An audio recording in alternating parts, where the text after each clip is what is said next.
Bismillahirrahmanirrahim. Assalamualaikum warahmatullahi wabarakatuh. Baik, kita lanjutkan bab yang kedua, perubahan sosial dan budaya, materi PSD kelas 9. Di pertemuan yang kemarin kita sudah membahas sedikit tentang faktor penyebab dan penghambat perubahan sosial budaya, di mana ada 7 faktor yang mempengaruhi perubahan sosial budaya di tengah masyarakat, ya. Di pertemuan sebelumnya kita sudah membahas 4 faktor penyebabnya, yaitu bertambah dan berkurangnya penduduk, penemuan baru, konflik, sama terjadinya pemberontakan atau revolusi. Nah, kalau kita bicara tentang pemberontakan, beberapa hari yang lalu, tepatnya pada tanggal 30 September, dikenal dengan istilah G30 SPKI, Gerakan 30 September Partai Komunis Indonesia, di mana ada pemberontakan dari Partai Komunis Indonesia yang akan mengkudeta pemerintah, ya kan? Partai Komunis itu adalah partai yang terlarang, ya, pahamnya komunis, sehingga segala bentuk aktivitas, ide, gagasan dari Partai Komunis ini sekarang sudah tidak boleh diajarkan lagi, dilarang keras di negara kita. Kemudian pada tanggal 1 Oktobernya biasa dikenal dengan atau biasa diperingati sebagai Hari Kesaktian Pancasila. Ya, kalau kalian masih ingat, pemberontakan PKI itu adalah ketika ada 7 jenderal yang disiksa kemudian dimasukkan ke dalam lubang buaya. Nah, itu termasuk contoh pemberontakan yang bisa menyebabkan perubahan sosial budaya di masyarakat. Nah, pada pertemuan kali ini kita akan membahas 3 faktor lainnya. Yang pertama adalah perubahan lingkungan alam, kemudian peperangan, dan yang ketujuh adalah pengaruh kebudayaan masyarakat lain. Baik, faktor yang kelima adalah perubahan lingkungan. Jadi bagaimana sebuah perubahan lingkungan ini dapat mengakibatkan perubahan sosial dan budaya yang terjadi di masyarakat. Kalau kita bicara tentang lingkungan alam, tentu lingkungan alam ini adalah lingkungan yang sudah ada tanpa harus dibuat oleh manusia. Ini adalah karunia dari Allah Subhanahu wa taala yang harusnya kita jaga dan kita lestarikan, ya. Nah, lingkungan alam diantaranya ada daratan yang berupa tanah, kemudian ada perairan dan udara. Nah, alam ini memiliki peranan yang sangat penting bagi kehidupan manusia. Kenapa? Karena alam adalah penyedia bahan-bahan makanan, pakaian, penghasil tanaman, serta sumber kesehatan dan keindahan bagi manusia. Nah, sehingga perubahan lingkungan yang terjadi pada lingkungan alam ini dapat menyebabkan masyarakat yang mendiami daerah tersebut terpaksa harus meninggalkan wilayahnya jika terjadi kerusakan alam, atau mungkin ketika terjadi bencana. Nah, lingkungan alam berkaitan dengan perubahan penduduk. Ketika terjadi pertambahan penduduk, maka semakin tinggi pula tekanan yang terhadap alam itu. Oleh karena itu, bisa saja terjadi perusakan alam untuk membuat pemukiman atau persawahan yang baru. Ketika penduduk yang semakin bertambah, tentu penduduk itu membutuhkan tempat tinggal, kemudian membutuhkan tempat untuk menghasilkan kebutuhan makanannya, sehingga banyak hutan yang nantinya dialihfungsikan menjadi tempat tinggal dan persawahan-persawahan baru. Nah, perubahan lingkungan alam dapat terjadi karena 2 faktor. Yang pertama adalah karena faktor alam, ya, karena faktor alam. Nah, faktor alam ini adalah faktor yang terjadi di alam yang tanpa campur tangan manusia. Manusia tidak mungkin bisa untuk menghentikan perubahan lingkungan yang terjadi. Contohnya adalah ketika terjadi tsunami, ketika terjadi gempa bumi, kemudian ketika terjadi gunung meletus, ya kan, yang menghasilkan aliran lahar panas. Nah, ini adalah perubahan lingkungan yang disebabkan karena faktor alam. Nah, kemudian yang kedua, perubahan lingkungan karena faktor manusia. Kalau kalian perhatikan di gambar-gambar ini, di sini ada bencana banjir, ya. Kemudian ada juga tanah longsor dan ada polusi udara atau pencemaran udara. Nah, tiga perubahan lingkungan ini disebabkan karena faktor dari manusia yang merusak alam, ya. Banjir misalnya, banjir bisa terjadi karena banyak warga yang membuang sampah di sungai. Kemudian tanah longsor itu terjadi karena tanaman atau pohon-pohon yang ada di bukit, di gunung, semuanya sudah habis ditebang oleh manusia, sehingga tanah tidak bisa lagi untuk menyimpan air, sehingga terjadi longsor dan banjir juga. Kemudian penggunaan teknologi yang tidak tepat, pemanfaatan lingkungan secara berlebihan, kemudian pembuangan limbah ke lingkungan alam dan sebagainya, ini bisa menyebabkan perubahan lingkungan. Nah, ketika penggunaan teknologi tidak diperhatikan secara benar, maka dapat mengakibatkan kerusakan. Perubahan yang terjadi pada lingkungan alam bahkan dapat menyebabkan masyarakat yang mendiami di daerah tersebut terpaksa harus meninggalkan tempat tinggalnya. Nah, lingkungan alam ini berkaitan pula dengan perubahan penduduk seperti yang kita bahas di awal tadi. Ya, ketika terjadi pertambahan penduduk, maka semakin tinggi pula tekanan terhadap alam. Oleh karena itu bisa terjadi perusakan alam. Misalnya untuk mengeringkan lahan pertanian untuk membangun rumah.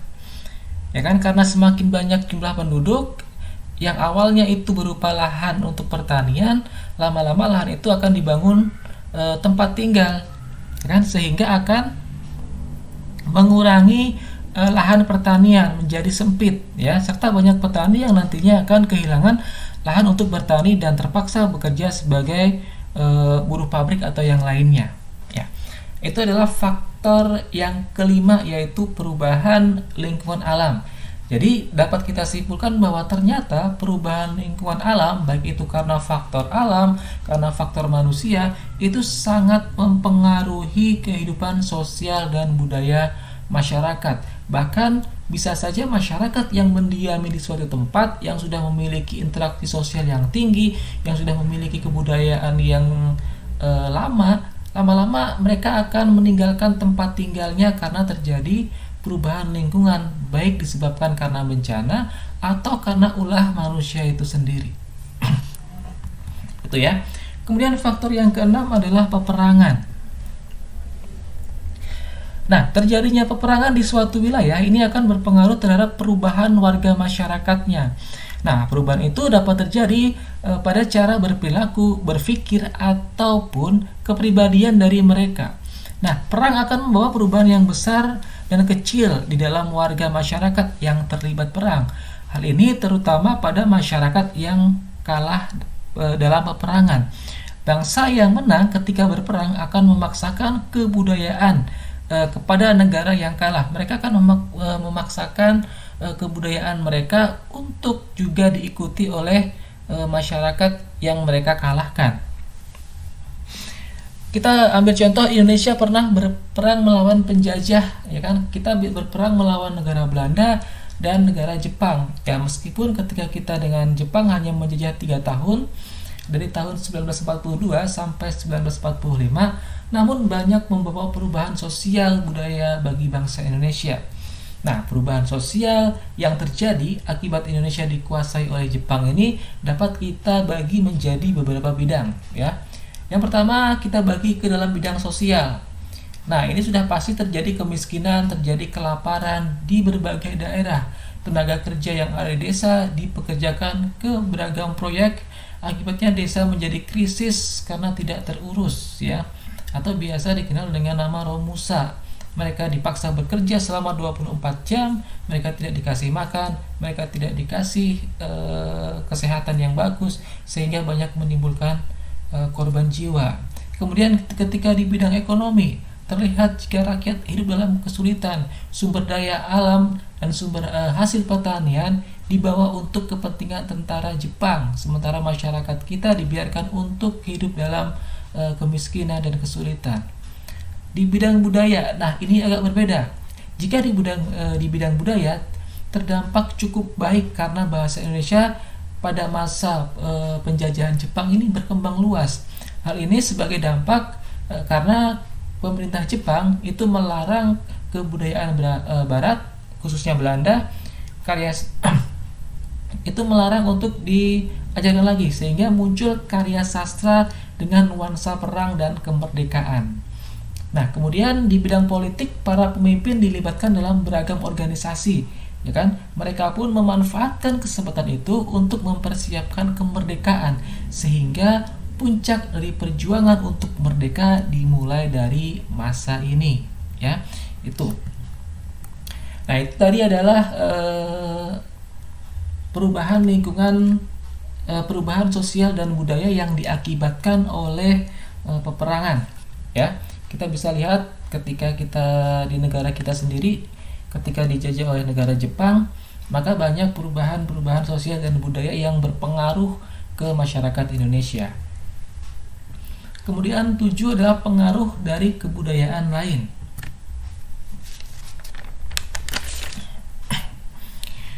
Nah, kebudayaan dalam masyarakat ini mempunyai kecenderungan untuk saling mempengaruhi, seperti halnya ketika kalian berinteraksi antara satu dengan yang lainnya, ya kan? Kita dapat mempengaruhi mereka dalam hal, misalnya ketika kita belajar di kelas, atau ketika kalian melihat teman kalian memiliki gaya fashion yang berbeda. Nah, mereka dapat mempengaruhi kita dalam berpakaian, kemudian gaya rambut, berperilaku. Begitu juga sebaliknya, teman kita juga dapat mempengaruhi kita dalam berbagai hal. Nah, kemudian masuk dan berkembangnya unsur agama Islam juga telah menyebabkan perubahan sosial yang sangat luas di kalangan masyarakat Indonesia. Ketika Islam masuk ke Indonesia, telah berkembang terlebih dahulu agama Hindu dan agama Buddha. Nah, pengaruh agama Hindu sangat kuat sehingga kebudayaan dari agama Hindu dan Buddha ini masih tampak nyata di kehidupan masyarakat sampai saat ini. Nah, kemudian kebudayaan Islam dengan kebudayaan masyarakat setempat akhirnya mengalami pencampuran budaya. Hal ini terlihat dari beberapa bangunan yang mencerminkan percampuran dari kedua budaya itu. Nah, sebagai contoh, coba kita amati di sini ada 2 buah gambar masjid, ya, yang ini adalah Masjid Agung Banten dan yang ini adalah Masjid Agung yang ada di Demak, Jawa Tengah, ya. Nah, pada Masjid Agung Banten, struktur bangunan mencerminkan seni bangunan Meru sebagai ciri utama dari bangunan Hindu, ya. Sebetulnya ini juga hampir sama seninya di Masjid Agung Demak, ya. Dua-duanya ini adalah bangunan yang mencerminkan seni bangunan Meru, ya. Ya, ini yang disebut dengan seni bangunan Meru. Nah, seni bangunan Meru ini adalah ciri utama dari bangunan-bangunan masyarakat Hindu. Tetapi kedua bangunan ini adalah tempat untuk beribadah umat Muslim, ya, umat Islam. Karena kedua bangunan ini adalah masjid.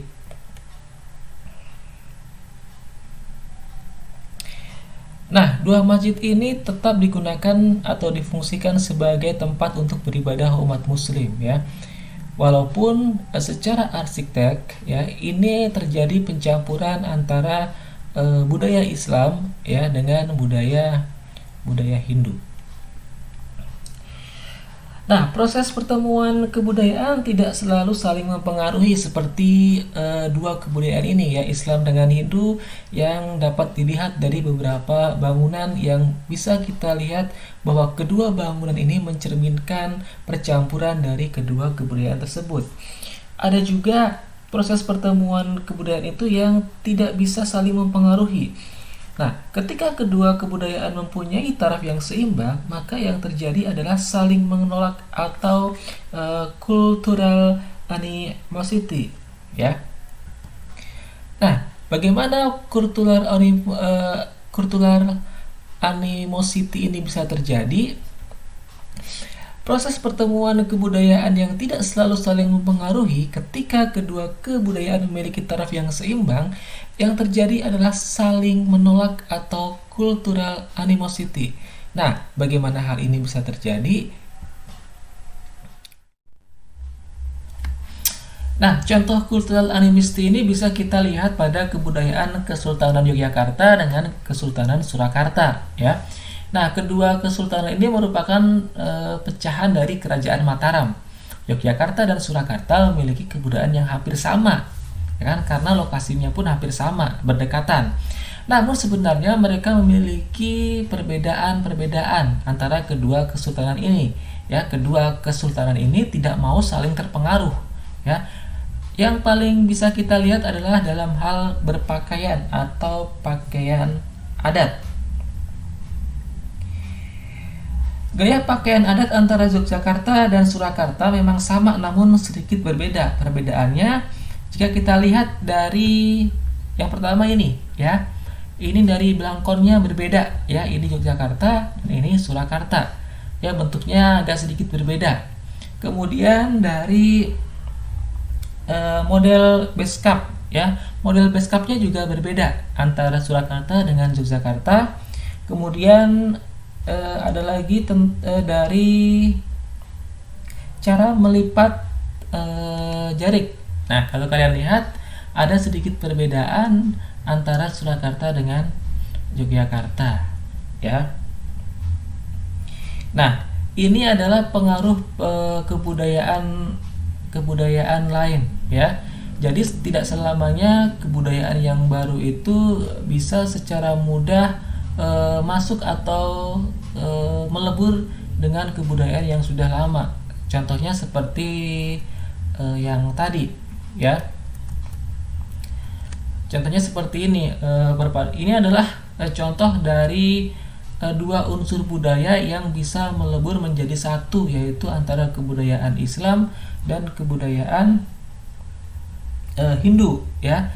Kita bisa lihat dari struktur bangunannya, di mana pada bangunan Masjid Agung Demak dan Masjid Agung Banten ini, kalau kita lihat seni bangunannya adalah mencerminkan seni bangunan Meru, ya. Ini seni bangunan Meru.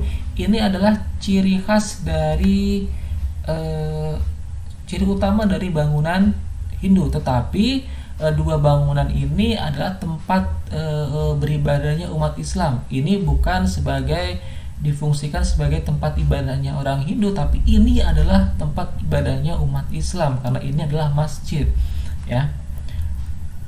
Tapi ada juga ketika kedua kebudayaan itu sama-sama seimbang, mereka tidak bisa melebur, ya kan? Bahkan mereka saling menolak atau yang tadi disebut dengan cultural animistic.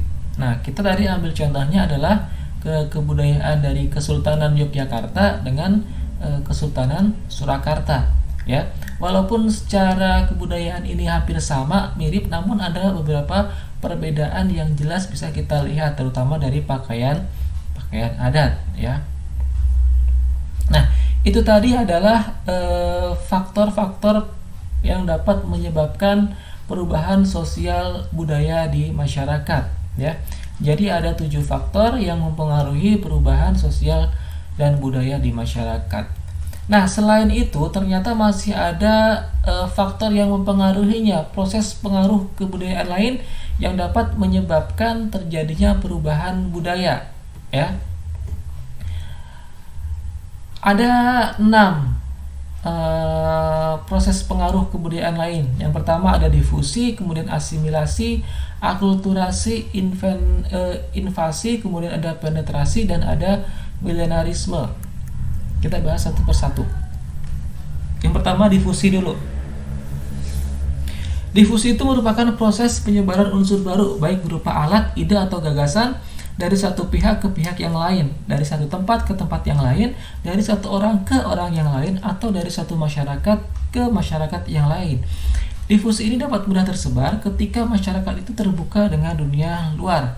Kalau kalian lihat gambar di situ adalah ada kebudayaan dari Indonesia, Jawa Barat, angklung, ya, yang dimainkan oleh orang-orang yang orang-orang Barat atau orang-orang Eropa. Ya, tentu dengan kebudayaan yang berbeda, ya. Itu contoh dari difusi. Jadi masyarakat yang terbuka terhadap dunia luar, mereka lebih mudah untuk menerima kebudayaan yang baru, ya. Kemudian ada akulturasi, ya. Nah, salah satu bentuk interaksi sosial Asosiatif adalah akulturasi. Ini pencampuran bentuk bangunan seperti tadi antara Hindu dengan Islam yang diwujudkan dalam bentuk masjid, ya. Ini adalah contoh dari sebuah akulturasi. Akulturasi ini terjadi ketika suatu kebudayaan tertentu dihadap-hadapkan pada unsur kebudayaan yang lain, ya. Nah, lambat laun unsur kebudayaan yang asing tersebut akan melebur ke dalam kebudayaan asli tanpa menghilangkan ciri kebudayaan yang lama, itu ya. Jadi walaupun ada kebudayaan baru yang melebur menjadi satu, tetapi kebudayaan yang lamanya itu tetap masih ada, ya. Itu namanya akulturasi. Nah, asimilasi ini hampir mirip dengan akulturasi, ya. Tapi perbedaannya, jika tadi akulturasi itu kebudayaan aslinya masih ada, beda dengan asimilasi. Kedua merupakan pertemuan kebudayaan, bedanya terletak pada akulturasi sebagai pertemuan kebudayaan yang menghasilkan kebudayaan campuran. Maka asimilasi merupakan pertemuan dua kebudayaan yang lambat laun melebur menjadi kebudayaan baru di mana unsur dari masing-masing kebudayaan asli itu akan hilang. Itu perbedaannya. Jadi ketika ada dua kebudayaan kemudian melebur menjadi satu, kebudayaan asli dari kedua kebudayaan itu hilang sehingga muncul kebudayaan yang baru. Itu namanya asimilasi, ya.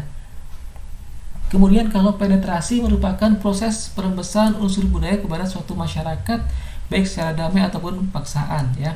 Contohnya masuknya unsur agama atau pemaksaan kebudayaan dari bangsa penjajah kepada bangsa yang dijajah merupakan proses penetrasi.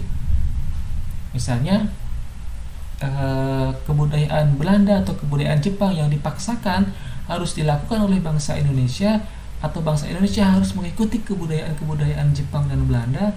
Itu juga contoh tadi dari penetrasi. Mereka memaksakan kebudayaan mereka untuk diikuti oleh negara yang sedang dijajah. Itu namanya penetrasi. Kemudian yang kelima ada invasi, ya.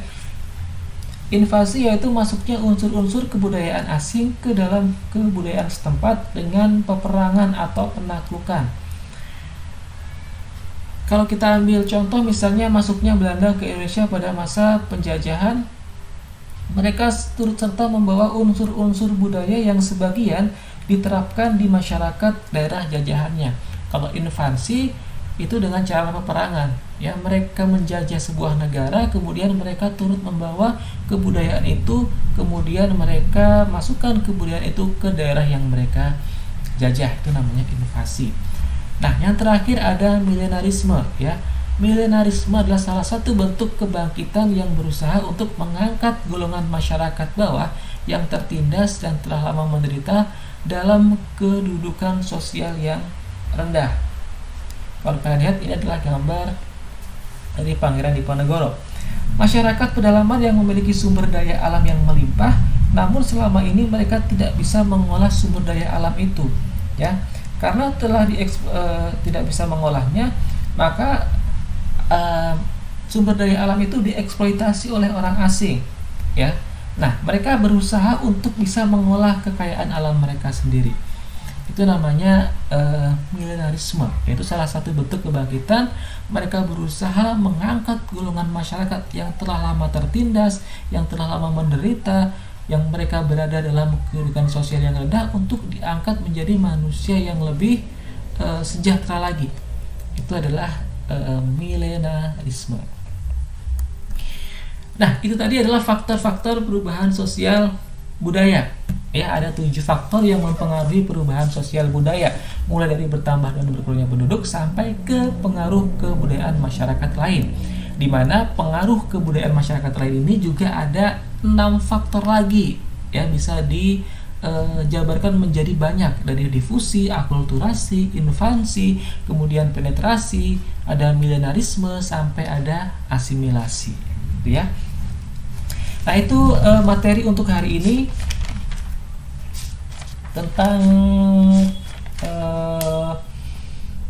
perubahan sosial budaya, ya, perubahan sosial budaya untuk materi faktor-faktor penyebab dan penghambat perubahan sosial budaya. Kemudian tugas hari ini adalah sebutkan perubahan sosial budaya yang terjadi di Indonesia akibat dari perubahan lingkungan alam, peperangan, dan pengaruh kebudayaan lain. Nanti kalian tulis materinya ini di buku catatan, kemudian kalau sudah dikumpulkan. Oke, sekian materi untuk hari ini. Assalamualaikum warahmatullahi wabarakatuh.